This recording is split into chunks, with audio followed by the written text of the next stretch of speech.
جب ریاست آپ کی شناخت پر سوال اٹھانے لگے، جب ایک ماں کی گود میں پروان چڑھنے والی اولاد کو صرف اس بنا پر تسلیم نہیں کیا جاتا کہ اس کے پاس والد کا نام نہیں ہے، تو یہ محض دستاویزات کی کہانی نہیں بلکہ انسانیت، انصاف اور سماجی اصولوں کی شکست کی کہانی بن جاتی ہے۔ ہندوستان جیسے جمہوری ملک میں یہ صورتحال اس وقت اور بھی المناک بن جاتی ہے جب کسی شہری کی حیثیت کو محض اس کے نسب یا خاندانی ڈھانچے پر پرکھا جاتا ہے۔ یہ تحریر ایک ایسی ہی خاتون کی چشم کشا داستان ہے جنہیں صرف اس لیے پاسپورٹ دینے سے انکار کر دیا گیا کیونکہ ان کے دستاویزات میں والد کا خانہ خالی تھا۔ ان کی والدہ جو کبھی دیوداسی استحصالی نظام کی شکار تھی، اپنی بیٹی کی پرورش اکیلے کرتی رہی۔ یہی کہانی ہمیں مجبور کرتی ہے کہ ہم ہندو معاشرت کے اس ظالمانہ پہلو کو بے نقاب کریں جس میں عورت کو محض جنسی ضرورت کے طور پر پیش کیا جاتا ہے۔ ناظرین، آپ دیکھ رہے ہیں ویوز آن نیوز اور میں ہوں زعیم الدین۔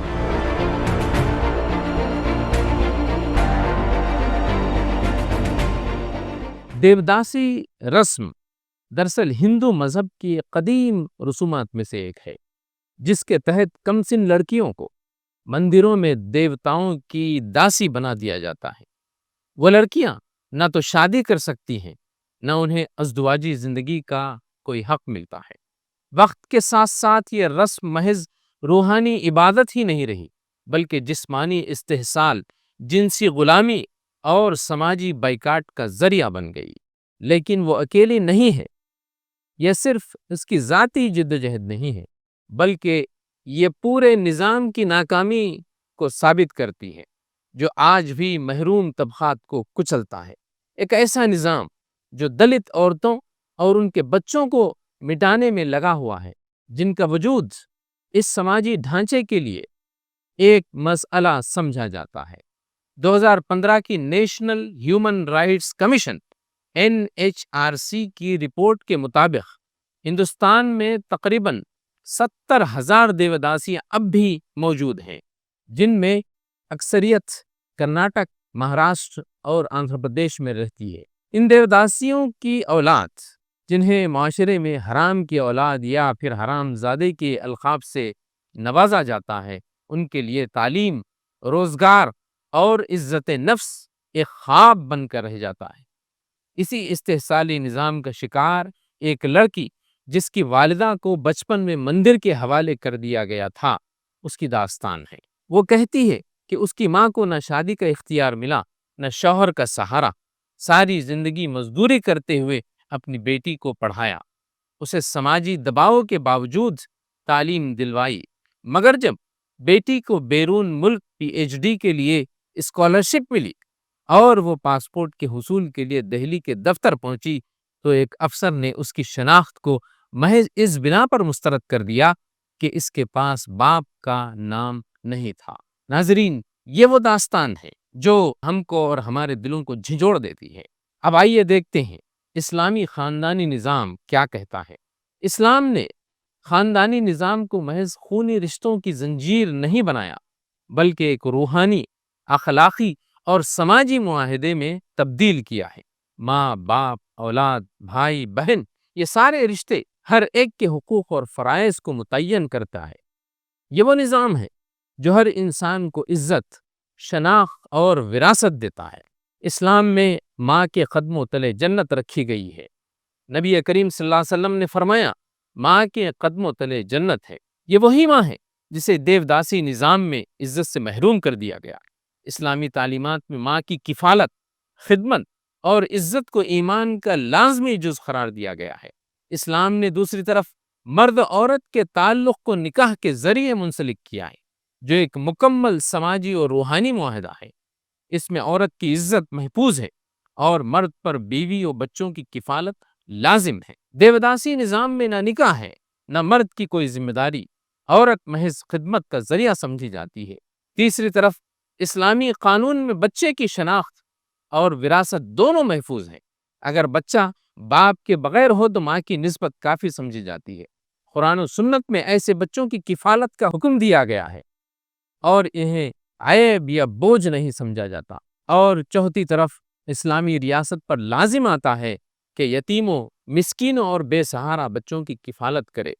خلفائے راشدین کے دور میں یتیم بچوں کو بیت المال سے وظیفہ، تعلیم اور شادی تک کی کفالت دی گئی۔ وہ لڑکی دہلی کے پاسپورٹ دفتر میں اپنی کہانی سنائی، تمام قانونی دستاویزات پیش کیے، آدھار، ووٹر آئی ڈی، تعلیم کے سارے سرٹیفکیٹس، حتیٰ کہ ان کی والدہ کی دیوداسی حیثیت کا سرکاری ثبوت بھی اس نے پیش کیا، مگر افسر نے ان کی فائل کو محض اس لیے مسترد کر دیا کہ ہر کسی کا کوئی نہ کوئی باپ ضرور ہوتا ہے۔ اس جملے نے نہ صرف ان کے دستاویزات کو رد کیا، بلکہ ان کے وجود، ان کی ماں کی قربانی اور ان کے خوابوں کو بھی بکھیر دیا۔ جب لوگ یہ جملہ سنے تو ہنسے، تضحیک کی اور انہیں ان پڑھ کہہ دیا گیا۔ بعد ازاں اس نے کئی دفاتر کے چکر لگائے، اپیلیں کی، مگر ہر بار اسے مایوسی، بے حسی اور تاخیر کا سامنا ہی کرنا پڑا۔ بالآخر 2025 میں بیلاری میں انہوں نے دوبارہ درخواست دی اور اس بار شدید جدوجہد کے بعد 26 مئی کو اس کا پاسپورٹ جاری کر دیا گیا۔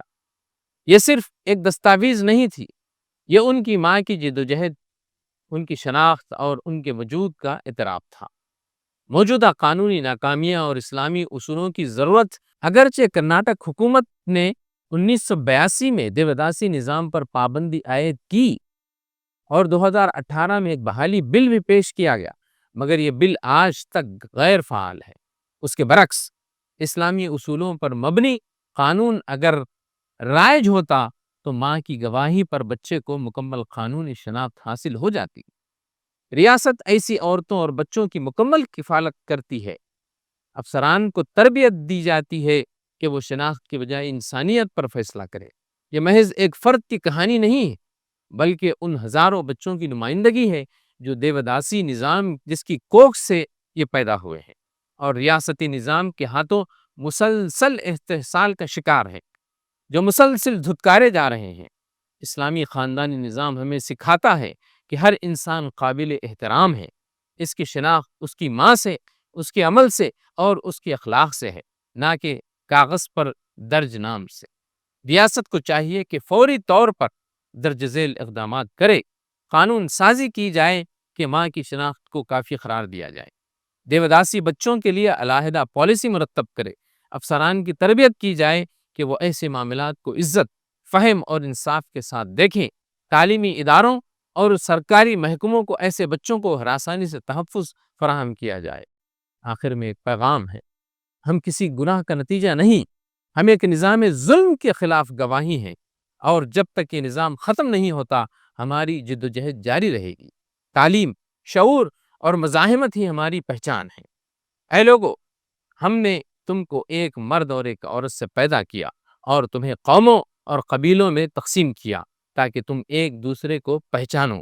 بلا شبہ اللہ کے نزدیک تم میں سب سے زیادہ عزت والا وہ ہے جو سب سے زیادہ پرہیزگار ہے۔ ناظرین، فی الحال اتنا ہی، پھر ہوگی ملاقات کسی نئے موضوع کے ساتھ۔ خدا حافظ۔ ہمارے چینل کو لائک کریں، سبسکرائب کریں اور شیئر کریں، اور ساتھ ہی اپنے تبصروں سے ہمیں نوازیں۔